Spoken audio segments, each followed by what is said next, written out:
नमस्कार दोस्तों, study with पवन प्रदीप में आप सब लोगों का स्वागत है। चर्चा की जाएगी कक्षा 8 हमारा अतीत का पाठ नंबर 1 के अभ्यास प्रश्नों पर। इसके पाठ पर हम चर्चा कर चुके हैं। आइए देखते हैं इसके अभ्यास प्रश्नों को। और साथ ही साथ मैं आप लोगों की जानकारी के लिए बताना चाहूँगा कि हमारे इस यूट्यूब चैनल के माध्यम से प्रतिदिन कक्षा 6 से 12 तक के किसी एक पाठ पर चर्चा की जाती है और साथ ही साथ उसके अभ्यास प्रश्नों पर भी चर्चा की जाती है। ये चर्चाएं हमारे कक्षा 6 से 12 तक के बच्चों के लिए तो काफ़ी फायदेमंद होते ही हैं। साथ ही साथ जो अनेक प्रतियोगी परीक्षाओं में भाग लेने वाले साथी हैं उनके लिए भी ये चर्चाएं काफ़ी महत्वपूर्ण साबित होती हैं, क्योंकि एनसीईआरटी से काफ़ी प्रश्न पूछे गए हैं और पूछे जाएंगे। आइए चर्चा शुरू करते हैं। जैसे कि आप देख पा रहे होंगे कैसे, कब और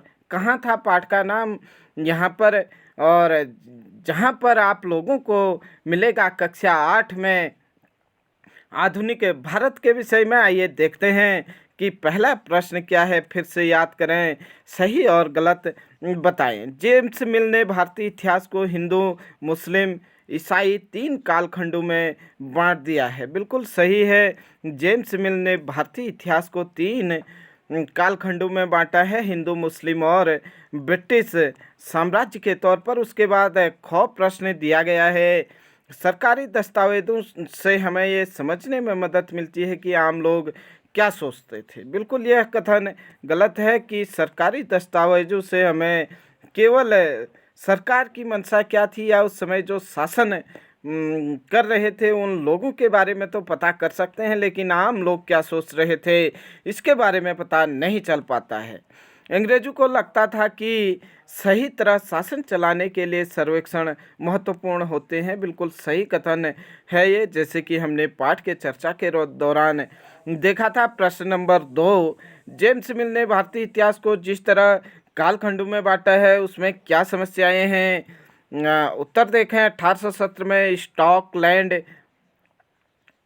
के अर्थशास्त्री और राजनीतिक दार्शनिक जेम्स मिल ने 3 खंडों में a history of British India, British Bharat का इतिहास किताब लिखी। इस किताब में उन्होंने भारतीय इतिहास को निम्नलिखित 3 कालखंडों में बांटा, हिंदू, मुस्लिम और ब्रिटिश।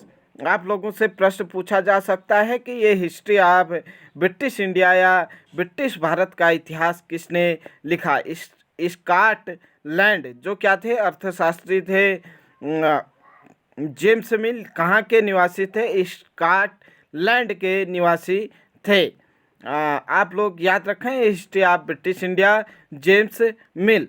उसके बाद समस्या जो है इसमें, जेम्स मिल द्वारा भारतीय इतिहास को इन 3 कालखंडों में बांटने में निम्नलिखित समस्या है। निम्नलिखित समस्या है नंबर 1, यह विभाजन सांप्रदायिकता के आधार पर किया गया था। नंबर 2, यह काल विभाजन औपनिवेशिक विचारधारा पर आधारित था। नंबर 3, इस काल विभाजन का उद्देश्य भारतीयों को अलग अलग पहचान देकर फूट डालना था, जैसे कि अंग्रेजों की नीति थी कि फूट डालो और राज करो। प्रश्न नंबर 3, अंग्रेजों ने सरकारी दस्तावेजों को किस तरह सुरक्षित रखा। उत्तर देखें, अंग्रेजों ने सरकारी दस्तावेजों को निम्नलिखित प्रकार से सुरक्षित रखा। नंबर 1, सभी शासकीय संस्थानों में अभिलेख कक्ष बनाए। नंबर 2, तहसील के दफ्तर, कलेक्टर, कमिश्नर के दफ्तर, प्रांतीय सचिवालय, कचहरी सभी के लिए अपने अपने रिकॉर्ड रूम कक्ष बनाए। नंबर 3, महत्वपूर्ण दस्तावेजों को सुरक्षित रखने के लिए अभिलेखागार और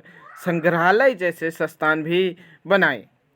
उसके बाद देखें प्रश्न नंबर 4, इतिहासकार पुराने अखबारों से जो जानकारी जुटाते हैं वह पुलिस की रिपोर्ट में उपलब्ध जानकारी से किस तरह अलग होती है। उत्तर देखें, पुराने अखबारों से जानकारी, पुराने अखबारों से इतिहासकार जो जानकारी प्राप्त करते हैं यह संवाददाताओं द्वारा क्षेत्र में जाकर इकट्ठी की गई जानकारियों के आधार पर आधारित होती हैं। इस तरह अखबार की घटनाओं का सही और विस्तृत विवरण प्रस्तुत करता है। पुलिस रिपोर्ट पुलिस रिपोर्ट के पक्षपातपूर्ण होने की संभावना होती है, क्योंकि पुलिस रिपोर्ट सरकार की सोच, वरिष्ठ अधिकारियों के दबाव तथा जांच अधिकारी के व्यक्तित्व पर निर्भर करती है।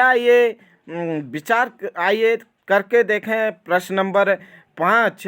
क्या आप आज की दुनिया में कुछ सर्वेक्षणों का उदाहरण दे सकते हैं? सोचकर देखिए कि खिलौना बनाने वाली कंपनी को यह पता कैसे चलता है कि बच्चे किस चीज़ को ज़्यादा पसंद करते हैं, या सरकार को यह कैसे पता चलता है कि स्कूल में बच्चों की संख्या कितनी है? इतिहासकार ऐसे सर्वेक्षणों से क्या हासिल कर सकते हैं? उत्तर है सर्वेक्षणों के कुछ उदाहरण निम्नलिखित हैं। नंबर 1 जनगणना, नंबर 2 चुनाव पूर्व सर्वेक्षण, नंबर 3 वनों का क्षेत्रफल जानने के लिए सर्वेक्षण, नंबर 4 नए तेल एवं गैस क्षेत्र का पता लगाने के लिए सर्वेक्षण। खिलौना बनाने वाली कंपनी भी सर्वेक्षण के माध्यम से बच्चों की पसंद का पता लगाती है। स्कूलों में बच्चों की संख्या जानने के लिए सरकार स्कूलों और प्रशासनिक अधिकारियों की रिपोर्ट के सर्वेक्षण के आधार पर स्कूलों में बच्चों की संख्या का पता लगाती है। इतिहासकारों के लिए सर्वेक्षण का महत्व है। इतिहासकार सर्वेक्षणों के विभिन्न जानकारियां इकट्ठा कर सकते हैं और समाज में आ रहे बदलाव के विषय में लिख सकते हैं। इस प्रकार हमने चर्चा की कक्षा 8 हमारा अतीत का पाठ नंबर 1 के अभ्यास प्रश्नों पर। अगर आप लोगों को यह चर्चा अच्छी लगी तो अपने अधिक से अधिक मित्रों के साथ शेयर कीजिए, और मिलते हैं जल्द ही। तब तक के लिए आप यूं ही बने रहें। जय हिंद, जय भारत।